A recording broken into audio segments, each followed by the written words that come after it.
Today on Clear Your Clutter Inside and Out, we're talking about spring cleaning life. What are strategies and daily steps for clearing clutter in your life? Are you aware of why end of life organizing is important? How is forgiving and not forgiving creating clutter for you? Learn how to spring clean your life as we continue our month focused on interviews. Do you control your clutter or does your clutter control you? On Clear Your Clutter Inside and Out, we'll teach you awareness as well as action steps to create change in your life. Come on, let's get started. I've been a guest on Jean's show 3 times. I will be a part of her extravaganza this December. I believe it's Friday, December 17th. It's a live show. She's going to have a cornucopia of guests. Her channel is all about love and light. And we need more love, right? We always need more love and light. Jean's a great host. She always does her homework. She's prepared. She's organized. It is always a joy to be on her show. And I just really like her. And she's just very caring, really wonderful spirit. And you can find her on the Voice America Empowerment channel. It's called Love Light, Living in the Spirit of Love. As always, I will put the links in YouTube and show notes. And her web address is Dr. Jean Marie Farish -consciousloving.com. And then I also put in the link for the original show on Voice America. And then you can check out all the goodness and episodes she has on her channel. So sit back and enjoy my interview with Jean Farish from the Love and Light show. Well, hello and welcome everyone. I hope you're all faring well. I'm Dr. Jean Marie Farish, your host, and I am just delighted for you to join us live on the Voice America Network, shining love light into your hearts and homes to empower your life with love. We have a great show today, Spring Cleaning Your Life, with our amazing guest, Julie Coraccio. You know, we've been through profound loss and change over the past year, and many are taking a closer look at all aspects of their lives. Perhaps you depended and relied on others to manage your life, and whether it's comfortable or not, you have the power to change. It may not be easy, but it is an opportunity to organize, rebuild, and be proactive. Now is the time to take inventory of our lives. What is working? What is not? What do I need to release? And manifest our heart's desires. And as we release clutter, whether it's physical, mental, and emotional, we feel freer, lighter, and can be our true, authentic selves. You know, there was a time in my life when I took inventory, and it frightened me. And I was not pleased with what I was manifesting. I centered myself, asked for guidance, and a life raft and an anchor was provided. And I know that divine love meets our needs, but it takes awareness, courage, and loving ourselves to create the change we desire step by step. As Albert Einstein quotes, out of clutter, find simplicity. From discord, find harmony. And in the middle of difficulty lies opportunity.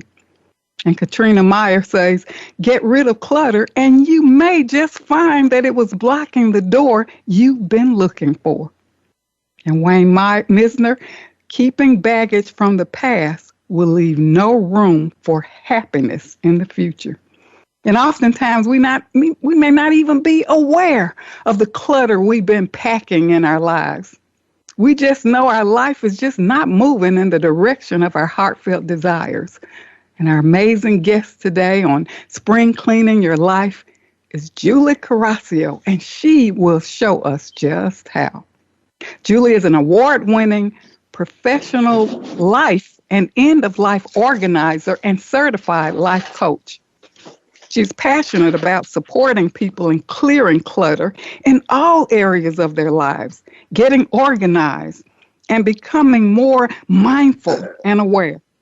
She hosts the popular self-help podcast, Clear Your Clutter Inside and Out, and is the author of 10 books, including Got Clutter, 365 Journal Prompts series, Reclaim Time, Money, Sanity, and Resources. That's powerful. Julie is an amazing life coach who reawakened your brilliance. So, Julie, on that note, I welcome you to Love Light. You're going to really help us reawaken our brilliance, and I am just delighted to have you back on the show. Thanks, Jean. I'm thrilled to be here. I always enjoy talking with you, and you do your homework, and you're such a wonderful host. It's always a pleasure. Well, thank you so much. And Julie, tell us a little bit about yourself and what inspired your interest in living a clutter-free life. Well, I think that I've always tried to be the best person that I can be. And probably about 20 years ago, really what the impetus was, my brother said to me, you see yourself as a victim. And in that moment, I can hear him, right? Because we're not always open when people are being supportive. And he said it in a supportive manner. It wasn't to be mean. But in that moment, I could hear him. So that put me on this path to self-discovery. And then after I started my business organizing, I had this epiphany. I was like, well, if we just get organized, it'll be okay. And what I realized, it was more about clearing the clutter. And so I noticed as I did the work on myself, it helped my environment, and it also supported my clients. And so I became passionate about, hey, how can we live clutter-free lives? And again, it's just not about the physical stuff. It's about the mental clutter, relationship clutter, and all of that. Because when we clear our clutter, then we can share our gifts with the world. And, looking around today, you just have to open a newspaper or pop online to see the chaos of the world. Yes. What a different place we'd live in if we all had cleared our clutter. Yes. And Julie, you have a definition of clutter that's different from most people. What is your definition? And maybe share some examples of the types of clutter and how it impacts our lives. Absolutely. So my definition of clutter is this. Clutter is anything that prevents you from creating the life you choose, deserve, and desire. And I like to say awareness plus action equals change. So we might not even be aware of our clutter. I just mentioned a moment ago, my brother said, hey, you see yourself as a victim. And that is a great example of clutter, because when we see ourselves as a victim, we're wallowing. A lot of times then we blame others, and you say we want to change our life, but if it's everyone else's fault, we lack the motivation to do that. We don't take responsibility, and we're most likely not going to take action. So viewing yourself as a victim is one form of clutter. I am a big believer in forgiveness, and it's something I'm constantly working on. But to me, that's spiritual clutter. When you don't forgive, it affects you more than it affects the person that you're not forgiving. And it's taking up rent in your head, and that can be something that can have a huge impact on your life. Another popular thing that I view as clutter is jealousy. Social media has made it so easy for us to be jealous of people and their perceived lives when a lot of it's really curated. They're only going to show you what they want to see, or my favorite people, photoshopping private planes that they are about to board, which isn't true. But that can spark jealousy. And you can have jealousy as clutter, making you angry and stewing, or you can not have it and be clutter-free and say, hey, how am I going to use my jealousy to motivate myself to get what I'm jealous of? Wow. And then, of course, the physical clutter. Can you talk a little bit about that? The things that we pack, or, satisfying the things that we find are self-soothing and comforting that may lead to addictions even, So can you share a little bit about the physical clutter or the, addictions that we, engage in for self-soothing? And, Sure. Okay. If we have physical clutter, well, first of all, that can create debt. Right? If you're trying to keep up with the Joneses, and it's one of those things that it is preventing you from having peace in your space, whether it's in your home or in your office. You know, if you're at work, you need to be mentally sharp, and that physical clutter can prevent you from having mental clarity. But it's like the closet full of clothes with the tags still on them. Even if you are not consciously aware of it, Jean, you are aware of it. It is impacting your life because everything's energy. So if you want to come home and be able to relax, if you have a lot of physical clutter, you're not going to be able to do that.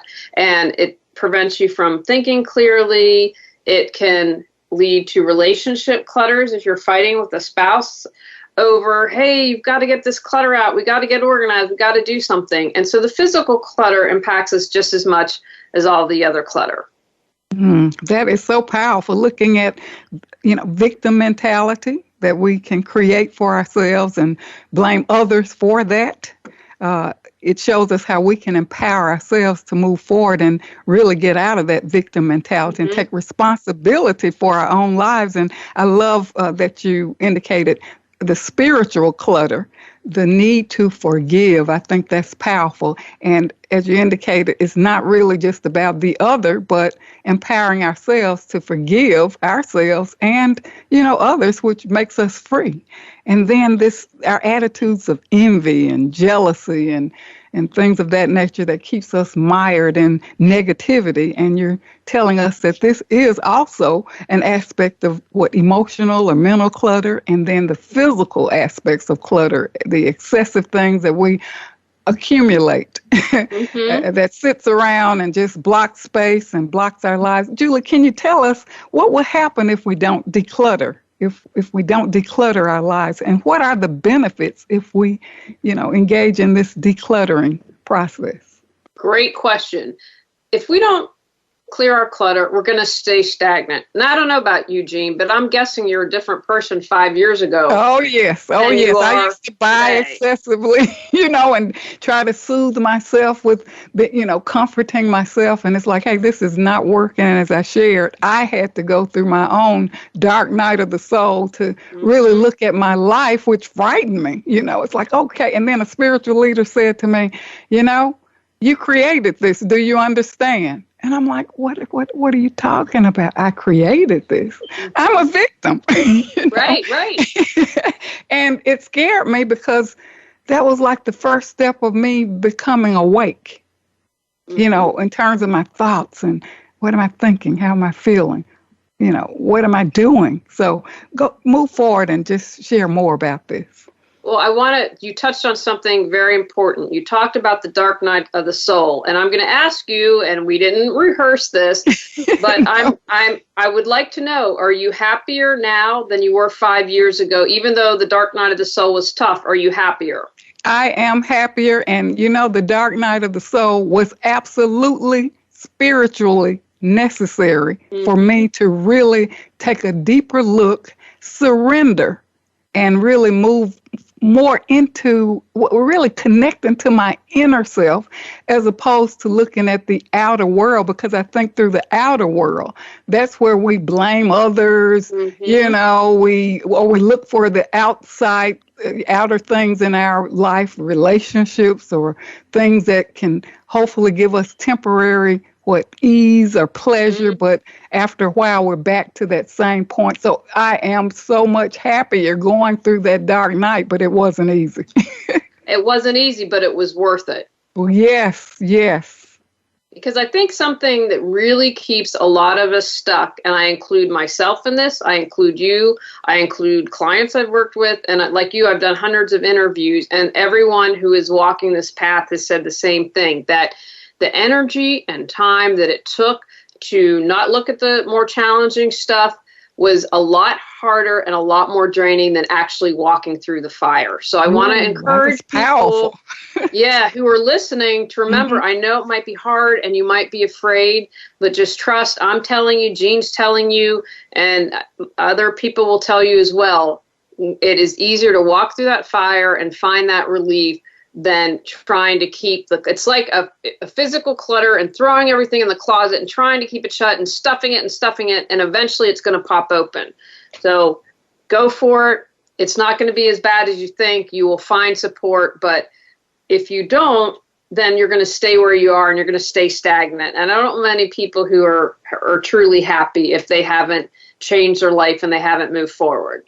I love that. I love that. And I love that formula. I used to use that in my class a lot about change equals awareness plus action. That is so powerful. And I love, you're going to share, give us some journal prompts and take us through an exercise in the second segment. But I really love your book, Got Clutter, 365 Journal Prompts series. And I think the most powerful thing that I recognized from your book was reclaiming time, money, sanity, and resources, because we lose so much when we clutter our lives, don't we?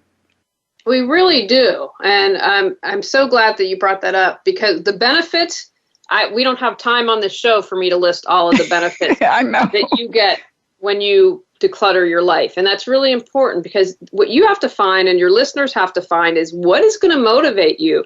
For some, it's going to be getting their space back when they clear that physical clutter. For some people, it's going to be harmony in relationships. I mean, who wants to fight with their significant other all the time? I know I don't. And, maybe for someone, they clear that health clutter and it's more vibrant living, or we get rid of that scarcity mentality and it's bringing abundance. Financial abundance into our life. Because when we clear that clutter, then everything opens up. Yes. Do you find that? Because I know, we'll talk about this more in the second segment. People feel quite overwhelmed. It's like when I looked around and saw my life, I was like, oh my God, can I ever get back to sanity? And it takes that step by step. But what I realized, as I took small steps, the litmus test was how it made me feel. I felt better step by step by step. And I think our listeners have to realize that, it doesn't happen overnight. Make change one moment at a time. And as you indicated, from emotional, mental, spiritual, or whatever, it may start with forgiveness, right? I think that's, for me, I'd say that's one. There are a couple places that I'd recommend if you have to start, and forgiveness is definitely one. Okay, wonderful. Forgiveness and, just our own attitudes. And I love what you brought up about jealousy and envy, because there are a lot of people who are in competition with others. And it's like you have to walk your own path. You don't know what people have gone through to get to where they are. We're on different paths, right? So I don't have to envy you. You don't have to envy me. There's enough problems out here to make a change and make life better for others, for ourselves and others. Absolutely. And you touched on something that I think is really important. You said, it's not an overnight process. Now, I know Eckhart Tolle had his night of darkness and then become enlightened. Well, good on you, but that's not how it is for just about everyone else I know. And when I was younger, Jean, I used to believe that there was this end, right? I'm like, I don't know, maybe when I turn 55, I'll be enlightened if I keep on working on myself. And what I've discovered is that's not the case at all, that I'm always learning and I'm always growing. And I hope until I pass on to the next adventure, that's the path I'm on, because, we're always healing. Like something happened to me the other day and I was like, you need to heal a little more in that area, and it's okay. And I use that as, okay, that's a signpost for you. So one of the things that I always try to do is when I get upset is to bring it back to me. Okay, maybe they did a stinky old thing, and yes, they did a stinky old thing, but what about you? Let's not worry about them. Let's bring it back to you. What in you needs to heal? What do you need to do to support you in healing to move forward? Because it's not going to do me any good to just sit there and stew, right? That doesn't help me. Right. That's so empowering. And I think we have to realize that, as Maslow said, we are always in a state of becoming. We don't get to the top of the mountain and say, okay, I've arrived. I'm successful. I'm perfect. Life doesn't work like that, because, as you said, just the other day, something came up. We're in this human existence, and anything can pop up that can take us back to our old way of being, but we have to I think, snap out of it. I know for myself when I'm in that kind of mode, it's like, okay, wait a minute. I don't like how I'm feeling. I don't like how I'm thinking, Mm-hmm. and I need to really take time and stop and really look at what is this about so that I can reset. I like to look at life now as a spiral. I used to look at as linear and Mm-hmm. a very straight line, like you'd go from A to B, but I'm like, sometimes I go up the spiral, then Mm-hmm. sometimes I slide back down. And the next time I get a little bit further and maybe slide down a little bit. So that's kind of the analogy I use, that life is more like a spiral instead of this direct A to B Yes. line. I love that because I think we were kind of trained to think linearly. And I kind of envision this spiral upward, moving upward, even though at sometimes you may stop and you have to kind of reset or rethink. But the spiral upward, to me, works more positively because it shows that I'm still climbing and I'm still progressing. Feel stuck but have no clue what you need to do to move forward? Would you like to feel energized and excited every day? Are you ready to create the life you desire? Julie Coraccio supports you in finding the answers within and then taking action to make changes happen.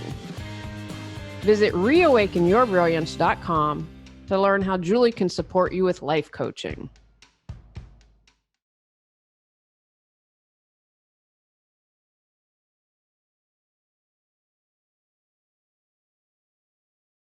Back to Love Light. Well, welcome back. Welcome back. You've been listening to Love Light, Living in the Spirit of Love with your host. I'm Dr. Marie Farish, and coming back from commercial break, we will continue with our amazing guest, Julie Coraccio, award-winning professional life and end-of-life organizer, certified life coach, author of Got Clutter, 365 journal prompt series on reclaiming time, money, sanity, and resources. And here we are again for our second segment for spring cleaning your life. And Julie, thank you so much for all those points that you shared in our first segment about what clutter really is, the benefits of it, what happens if we don't. And spring cleaning is just not for a season, but it is a way of life. So let's unpack the clutter, be free, and create the life we desire. And this is really, I think, even as we look at clearing physical clutter, it's an opportunity to give away needful things to others. So, Julie, there's something that I like for you to kind of elaborate on. I know that you help people with end-of-life organizing. And, many have suffered, losses. And perhaps there are those who, might not want to think about organizing or end of life or whatever. But I think what we found during this pandemic is certainty of life. And that even though we may not like planning or thinking about it, until we face it, loss and change is inevitable. And, we might take a look at how we can make this easier because in a moment things can change. Can you share with us or give us some tips on organizing our life or end of life organizing to make it easier for ourselves and our loved ones? Sure. Well, I want to tell you how I became interested in this because I think it's going to drive home a really important point that when you plan for your end of life, you get peace of mind, but your family gets peace of mind. So about 3 or 4 years ago, my dad said, I want you to meet with my accountant and my attorney. Now, my parents are middle class and they don't, no great fortune, they're not millionaires, but there were certain things that were important to my father. And I'm sure, we'll have a house to sell and all those things, but it was important that we didn't have to think about it and worry about it. Like he said, I want the cheapest coffin possible, whatever they, bury paupers in. And when your mother objects to that and wants the most expensive coffin, then honor that, right? And we had a chuckle, but that's important. So when you're grieving, you have so much heaviness. And, Jean, we talked last week, my mother is dying. And so Yes, all I'm of my sorry about effort that. right now, thank you, is to make her comfortable, do things for her, but I don't have to worry about where's the will. I don't have to Yes, worry about where is the safety deposit box, and that yes. is a huge burden relieved. I saw just yesterday, I belong to a financial independence group, and a woman had posted that her fiance had died unexpectedly in a motorcycle crash. Now, they weren't married, so then she doesn't get what he has. And so anyway, she posted all this stuff, and I don't know if we're money for funeral costs. Now, there are people in the group who are kind enough to donate, but not everyone has that opportunity, and not everyone's going to be able to come and save you and take care of that. So that's why I think that it's so important to plan. It gives you peace of mind. You make decisions. So you know what? Maybe the $5,000 funeral and a green burial is a better option than a $20,000 or $25,000 option that is just not affordable. And one thing I'm passionate about, I'm a cat mom, and I can't tell you how many times I see, the person died and the family doesn't want the pet. So that pet that has provided comfort all their life is either thrown in a shelter where it's probably going to be euthanized or thrown out on the street. And because I'm passionate about that, I don't like to see that happen. So there, in addition to wills and things of that nature, who's going to take care of your pets? Not only long term, but immediately afterwards. And then let's talk a moment about our digital afterlife. Do you want your Facebook page still up? What if you've purchased all these movies and music online? That's your property. What's to be done with that? Wow, that's something to consider. I never thought about that. Go ahead. Because some people might not want that. I have some on my website, I have some links to all this, but if you want to create a video message or send a email after you've died to just a loving note, maybe to comfort people, all those options that you can do digitally. And so there are all these things you need to consider. Now, I don't know about you, Jean, but I've worked really hard for my money, and I want it to go to people and causes I care about. I don't want going to the government. Aretha Franklin, and they're still developing. And how long's the Queen been dead? Has it been a decade? They're still, talking about Prince's estate. That hasn't been settled. You need to have a clear will. If not, the state's going to come in. They're not doing that because they're nice. That's going to cost you money, all these things. When you set that up, it gives you peace of mind, and it gives your family peace of mind. So if something unexpected, we talked a moment ago, all the floods in Germany, going on over 1,000 people. Look at the condo collapse in Miami. Yes. Someone's going to have to deal with that if it wasn't taken care of. And we never know when our number is going to be called. We all hope we have a long life, but stuff happens. And so, wouldn't you want, if you have a cat or a dog you love, to have peace of mind they're going to be taken care of instead of worrying, well, they might be thrown out on the street. And, with children, who is going to be if something were to happen to you? Who do you want raising your children? What values do you want instilled with them? Do you want to keep the home, have it set up that they can stay in that home, or do you want it sold and have them have a fresh start? These are all things to consider. Yes. Wow, that is so much to share for us to be aware of. So many things that we don't really even think about it. And we don't even think about that. And, as you were talking about your experience, and it reminded me before my grandmother passed away, she made me in charge of her funeral. And I was like, oh my God. But she had gone to the funeral home, set up what she wanted. She planned everything, but I was the one to kind of make it happen. And even though it was kind of uncomfortable because of my emotion, I said, I want to really do what she wants to do. And, I was gifted with a powerful vision. About a month before she passed away, I kind of saw her ascend to heaven. And I said, oh my God, it was so emotional. And I said, well, it may not be long. And I, went to the funeral home and, checked on affairs, which helped me get myself ready. So thank you for sharing that, because, preparation is important, even though it's not something that we really might enjoy doing, but it does give peace of mind. Okay. And Julie, you're going to share with us some prompts to help us spring clean, right? Absolutely. I'll help with some prompt, but can I offer a couple other suggestions? Sure. Sure. So I'm thrilled that you asked for this because it's really important, as we've talked about, to take action. So there are a couple things I like to say: have tools in your toolbox. So if you are overwhelmed, and if you have clutter in your life, you're most likely overwhelmed. One of the things that I always say to people is just stop and take a deep breath, because if you're overwhelmed, you can't think. So stop, take a couple deep breaths. You know, that you can go online to YouTube if you want to get more advanced breathing techniques. I'm personally a fan of Dr. Weil. The other thing that's really important is to ground. And I'm happy to lead a quick exercise if you'd like on how to ground.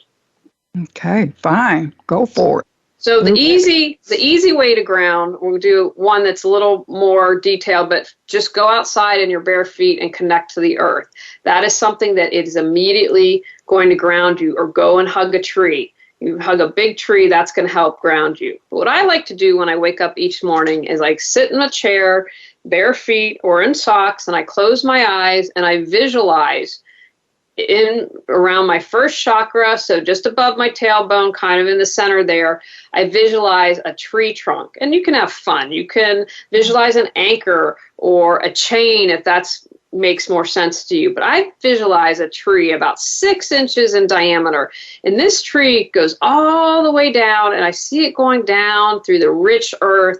And then I see it connecting to the center of the earth, kind of that iron center that's pliable and flexible, but also super strong. And I visualize that, and I see roots getting into that center. And then from my feet, I visualize the same thing, smaller trees coming out and the roots from both feet going into the center of the earth. And when I do that, I'm completely grounded. And it's something that takes 15 seconds, but it helps set you, because when you become overwhelmed, you're ungrounded. And you are, what I like to visualize is being on the bungee cord, and I'm like, rear, rear, rear. It's like I'm going in and out. So those are 3 quick ways to get grounded. And then if you're ready, I'll share some prompts. And how about on forgiveness? How does that sound? Okay, but I want to just make a comment about your grounding exercise, because when I get kind of overwhelmed or whatever, I do exactly that. I go and walk bare feet. Yes. And I'm an early riser, and, I go outside before the sun rise and, go into my own grounding procedures, as above, so below, and I understand what you're saying, getting anchored as above, so below. And I love this exercise, and I hope listeners will try it and tune in to ground yourselves. It's so important. So, okay, go ahead with the forgiveness. All right. And remember, if you are listening to this in the car, you can play it again, because I don't want you driving and trying to do this. So what I always suggest when you're going to do some journaling is find a quiet space. Do it when it's a good time for you, because you don't want to be distracted. You don't want to say, oh, or the kid's going to get into something and make a mess, or I've got to be at a meeting in 5 minutes. Do it when you have the time. So I want to talk about some prompts for forgiveness. And then once I share some prompts, I'm going to give another suggestion to support you even more. So think about these. Who haven't I forgiven? Why haven't I forgiven this person or persons? What benefits do I receive when I don't forgive? How does not forgiving harm me? How can I forgive this person?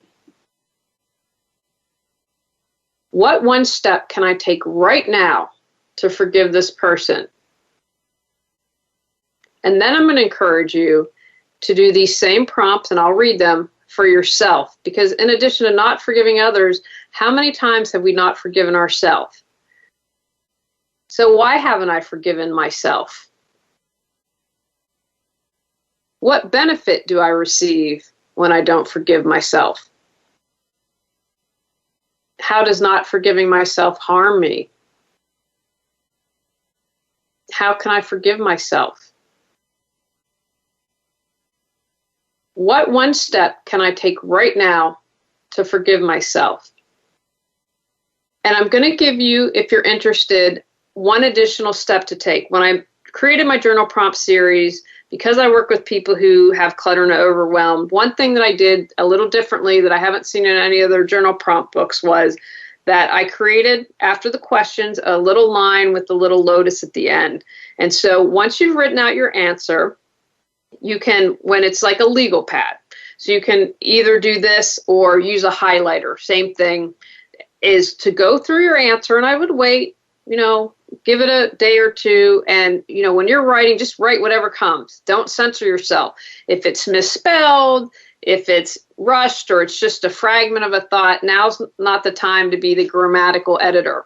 So once you've taken a day or two and written responses, that go back through and highlight, what do you think is most important?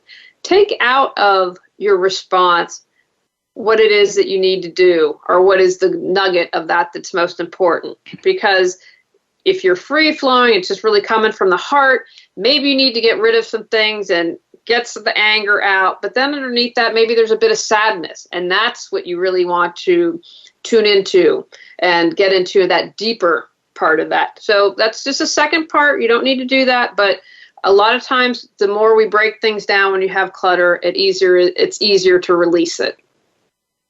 This is absolutely beautiful. Forgiveness is the key, because we pack so much emotionally and mentally and spiritually.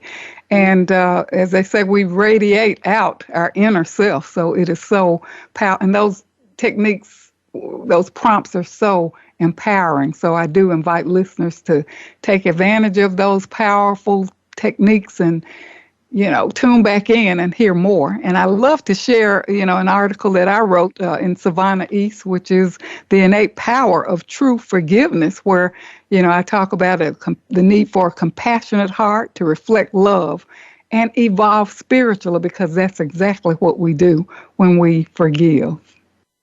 Yeah, 1,000%. It's forgiveness is for you and me. It's not for the other person. They probably moved on and aren't even aware of it. Forgiveness is to support you. Yes, it is. That is so true. And it's such a powerful, it's so freeing. You can hold on to grudges or blaming people or whatever. And, people have moved on, and here you are still stuck. Yeah, right. Yes. And I always look at the fact that we're all kind of divine sparks, whether we believe it or not. And as people come into my life, I say, well, even if they're unpleasant or whatever, the point is they're showing me or teaching me. So for that, I'm grateful. Feel stuck but have no clue what you need to do to move forward? Would you like to feel energized and excited every day? Are you ready to create the life you desire? Julie Coraccio supports you in finding the answers within and then taking action to make changes happen. Visit reawakenyourbrilliance.com to learn how Julie can support you with life coaching.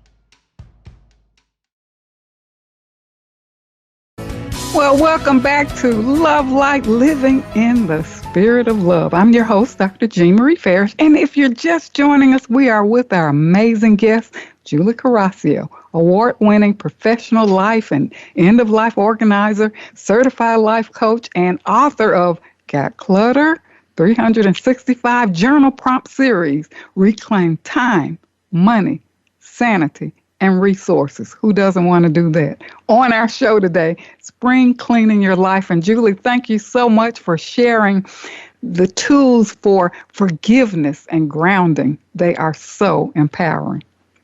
They really are. And thank you for giving me the opportunity to do that. Yes, yes, yes. And I have a question for you because, on my show, Love Light, we talk a lot about worthiness and self-love and things of that nature. And what is your take on how decluttering impacts our feeling of worthiness and love? Sure. Great question. So how it makes sense to me and how I've always described it is we either feel like it stems from not feeling good enough, not feeling worthy, or not feeling loved. Another way to look at that is we're either coming from fear or love. So if we don't feel loved, if we don't feel worthy, that can absolutely prevent us from decluttering and moving forward. If we don't feel we're worth it, well, why make the effort? I'm not good enough. I'll never be good enough. So why try? Why bother? And that can be a really dark and lonely place that we can get ourselves into. And so one thing that I say this all the time, you are good enough, you are worthy, and you are loved no matter what. And I was doing an interview once, and she worked with the prison population. And I said, yeah, of course it applies to them too. You know, do we make mistakes? Do we do things that are quote unquote wrong? Absolutely. But that doesn't take away from the inherent goodness of us, that we are good. You know, sometimes I believe it's just a snap that one of us goes one direction in life and one of us takes another. So it's really important working on your self-esteem, believing you are loved. And if you're listening right now and struggling, I love you. I know Jean loves you. That's what her whole show is about. You are about worthy. Love. You are, and you are not alone. And I think that that's something to remember. But if you struggle with this, then it would absolutely make sense that you are challenged in decluttering. So I would say to you, what thing can you do to improve your self-esteem? Just simply standing in the mirror, look yourself in the eye. How easily can you say, I love you? How easily can you say, I'm awesome? How easily can you say, I believe in you? That is one small thing that you can do every morning to start your day. And it's not always easy looking yourself in the eye. So then do it when you're in the shower. You're getting ready for work. Do some affirmation. I am good enough. I am worthy. I am loved. I am powerful. I am amazing. Get in the habit of doing your affirmations in the shower. Or if you're stuck in traffic, instead of stewing, start some affirmations. And then that helps with rewiring your brain, and that helps you get in the habit. Because if your habit's always like, no, nothing's ever going to change, I suck, people suck, get out of that groove and start retraining your brain. I love that, because our thoughts and feelings create our reality. And I like for our audience of listeners to know that you're not your mistakes. You're not your stories. You are love. So change the script. When you start that negative self-dialogue, I'm not worthy, oh, things are not going to change, you have the power to make it so. So empowering, Julie. Now, let's talk about who you work with, and maybe share some success stories or favorite stories. Sure. Well, I work with people who are ready to change their lives. That's really it in a nutshell. A lot of times, as we've been talking today, they're overwhelmed. They have clutter, and they're just, where do I start? I don't know what I should do. And one thing that I've created that your listeners can sign up for my newsletter and receive is a prioritizing your clutter assessment. It's a quick little 5-page assessment. You answer it, and then it's going to tell you this is the area that you should start decluttering. So that's something I wanted to create for people so that they could get started. So these are people who know they have clutter, they're not sure what, and they're ready to take action. So that's in a nutshell who I work with. Great. Wonderful. And tell us about your books and, resources, other resources that you have available. Sure. And then if you want, I'll share a couple little success stories. If that, sure. I know sometimes I love that. Examples, I'm sorry you asked that and I forgot. No problem. So one of my things I talk about a lot, Jean, is that what is going on the inside is reflected on the outside. And so I had a client, she was awesome, and everything was really pretty organized and clutter-free, except she had this huge pile of papers that were about 3 feet tall, and hopefully I haven't shared this with you before, but it's so powerful. It's why I like to share it. And so I was like, okay, what's this pile of paper? And she started to talk about it, and she explained to me, she said, well, those are articles and clippings that I'm saving that I'm going to send to people. And I said, okay, but we've had this pile for a couple years. And so as we started to talk, she said, and she started to cry, and she said, I'm afraid if I don't send these articles or send these cookbook recipes that people won't love me. They'll think that I'm not connected to them. And as soon as she was able to voice that, she cried and she said, I know that's not true. Of course they love me. I don't need to prove my love, or they don't need to receive this to love me. And we were able to put the whole pile into the recycling bin. And that's what gets me excited about doing this. I mentioned a moment ago, maybe if you start out for anger and realize underneath is sadness. Yes. Everyone listening knows what is best for them. And I'm just a tool to support people and bringing that to the surface and helping them to decide what works best for them. And so, people might not think that decluttering can have such power. I'll never forget when I first started to work with someone, we were working on socks of all things, but she had a memory and it came to the surface and it was about being abused. I mean, this work can really bring up really powerful memories. And so we were able to say, okay. And then I said, let's get you in touch with a therapist who can support you in healing from this abuse. And who would have thought sorting socks would lead into that? But it's really powerful work. And, whatever's going on the inside is reflected on the outside and vice versa. And so when you declutter, then you're going to be able to work on all these different areas, and it just helps heal you on so many levels. Wow, that is so powerful, and a great story because, subconsciously we just can start accumulating things and maybe have intentions to do something with it, but we never do. So it is time to take inventory, to, I ask the listeners, take a minute and look around your environment, assess what you're thinking, how are you feeling. And as Julie indicated, don't get overwhelmed. Take advantage of the free assessment that she's given to start taking some small steps. Right, Julie?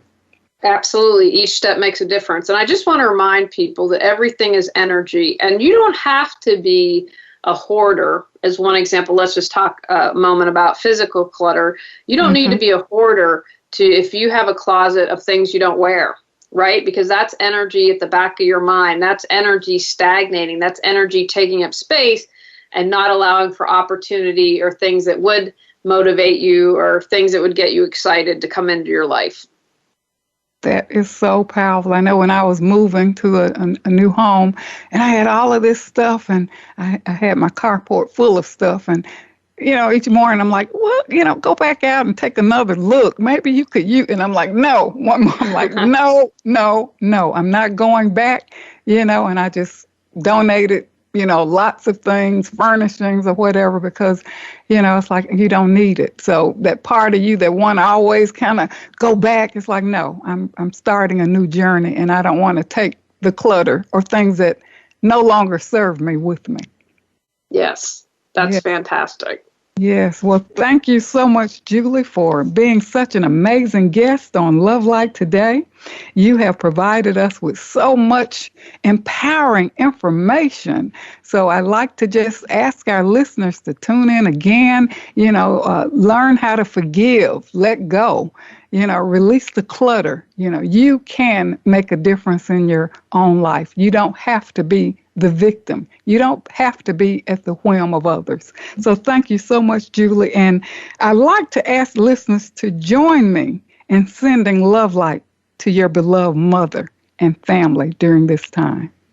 Oh, thank you, Jean. I really appreciate that. And I know that it'll be received. And I just would like to let people know if they like to find out more information about me, they can go to reawakenyourbrilliance.com. I mentioned if you sign up for the newsletter, you'll get your little free assessment for your clutter priorities, and then have my books, the podcast, my classes, all good stuff there that can support people.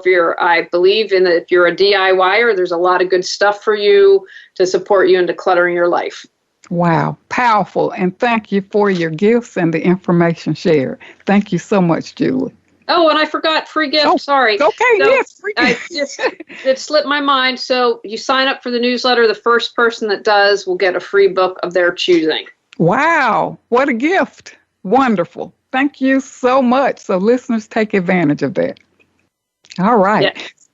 So today we have really been inspired and encouraged with empowering tools and insights from our amazing guest, Julie Coraccio. Take inventory and begin to clear clutter to open space and create what you desire. It's never too late. And take advantage of Julie's free gift and connect with her to learn more. Take actions from today's podcast. Check out Dr. Jean Farish's show on Voice America, Love Light. Contemplate who you need to forgive, and don't forget yourself. Consider what end-of-life planning you'd like to do. Pick one area and begin to declutter your life. Share love, be love, and embrace love. On our next episode, we're talking about my mental health journey. Go out, clear your clutter to create the life you choose, deserve, and desire. When you clear your clutter, you can share your gifts with the world. Sign up for our free newsletter at reawakenyourbrilliance.com. If you've enjoyed Clear Your Clutter Inside and Out, please rate, review, and share us.